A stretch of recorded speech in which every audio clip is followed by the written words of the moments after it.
Good afternoon, Professor Robigo, Provost, SUSS, Associate Professor Ludwig Tan, Dean, School of Humanities and Behavioural Sciences, SUSS, distinguished speakers, moderator, guests, and participants. Welcome to this year's School of Humanities and Behavioural Sciences Language in Singapore Forum, entitled Talking AI, Rethinking Humanity.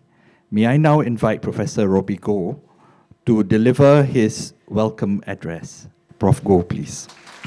Distinguished guests, speakers, colleagues, participants, on behalf of SUSS, let me welcome you to the 2023 Language in Singapore Forum, organized by the School of Humanities and Behavioural Sciences of the Singapore University of Social Sciences. Some of you may know, some of you may be participants of earlier fora. It's biannual in nature. The overarching rubric is Language in Singapore. The 2019 iteration was on millennial creative writing, while the 2021 was on language use in film among the 4 Singapore language communities. So as you can see, the forum attempts to address very, very applied issues about how language functions in the context of Singapore and with applications to the region, of course, right? Rather than the more abstract and theoretical kinds of language conferences that some of you may be familiar with as well, things to do with theoretical linguistics, world Englishes, those kinds of things, right? Ours is much more applied, much more focused, and I think that fits very nicely SUSS's mission to do applied research that has benefit, that has practical application to our situation. It also fits very nicely into the school's commitment to fostering the study of the 4 official languages in Singapore, and SHBS does actually have degree programs in all 4 official languages. So this year's theme is Talking AI, Rethinking Humanity, which is both timely and provocative. Timely, I think I don't have to emphasize. People are beginning to be aware of this more and more. It began, I think, with the use of AI to disrupt certain kinds of professions. And I think when it hit medicine and law, which are often regarded as kind of sacrosanct, inviolable professions, because every Asian parent wants their child to be either a doctor or a lawyer, so they think that this is ironclad, right?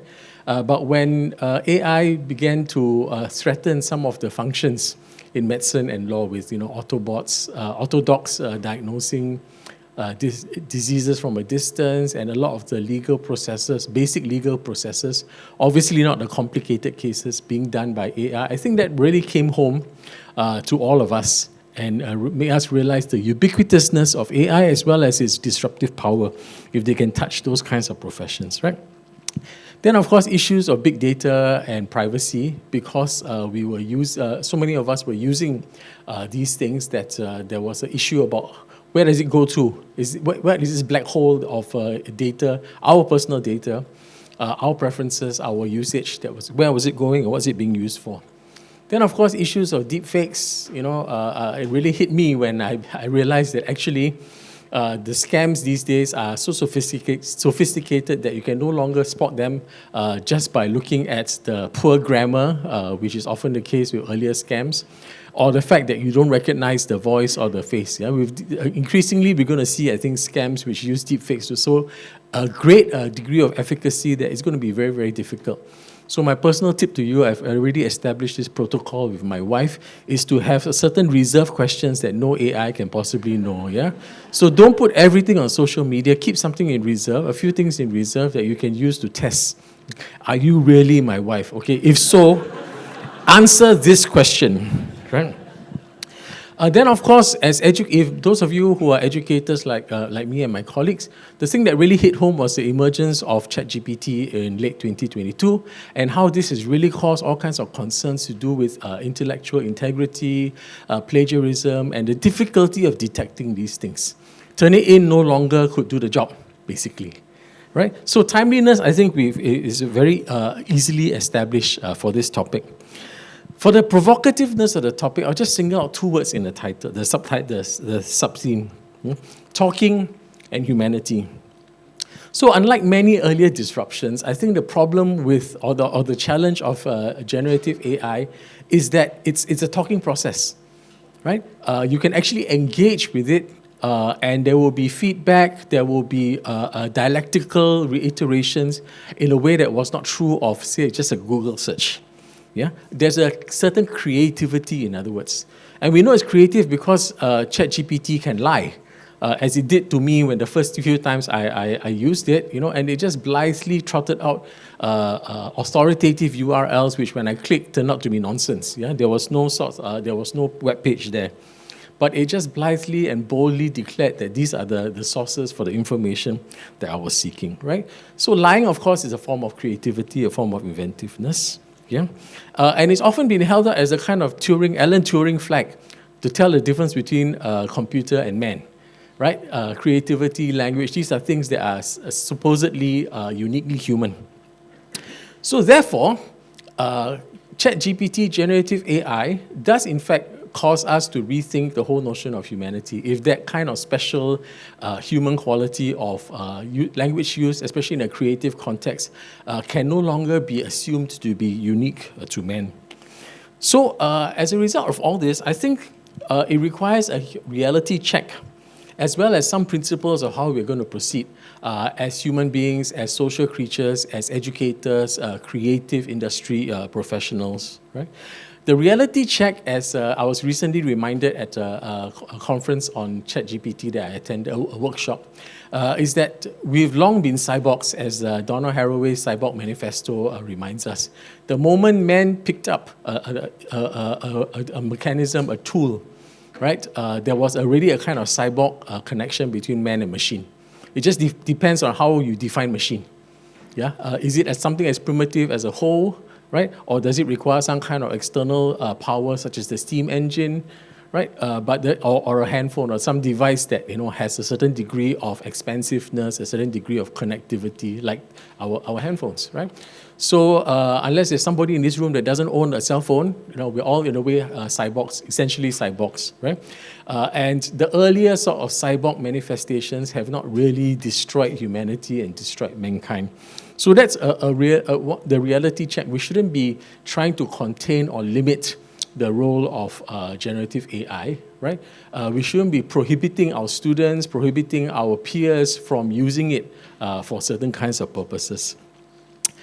Here I'm reminded of two sort of alternative visions of man and of cyborg futures. Some of you may know, or probably will know, the more famous example is William Gibson's Sprawl novels, right?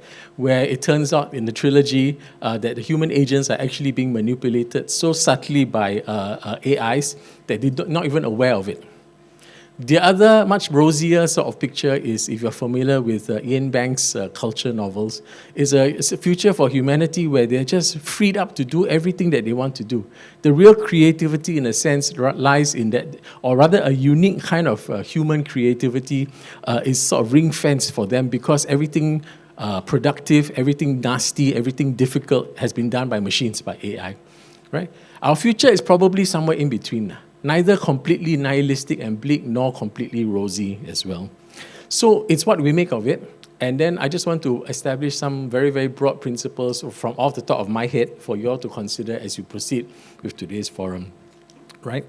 So the cyborg part, yeah, it's really about learning how to use generative AI, rather than trying to prescribe it, trying to remove it from our experience. Yeah? Teaching students to use it rather than to abuse it. And here the keys are transparency and integrity, intellectual integrity, critical engagement, and learning how to use creative prompts.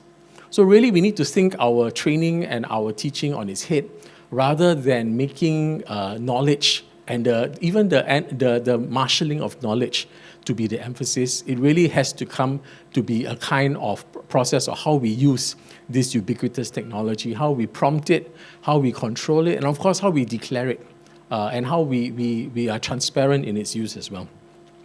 Then this sort of leads to rethinking humanity, rethinking human creativity and intelligence, right? So again, in a sense, nothing changes, because the definition of creativity, if you think about something which requires IP, justifies IP, something which is distinctive, something which stands head and shoulders above everything else, it's really what can you do, what can the individual do that others cannot do? In a sense, at the risk of oversimplification, that's what human intelligence, human creativity is like, right? If I write a short ditty that everybody can actually write, or come up with an idea that actually everybody has thought of or can easily think of, there are no sorts of barriers to entry, then that's not intelligence or creativity.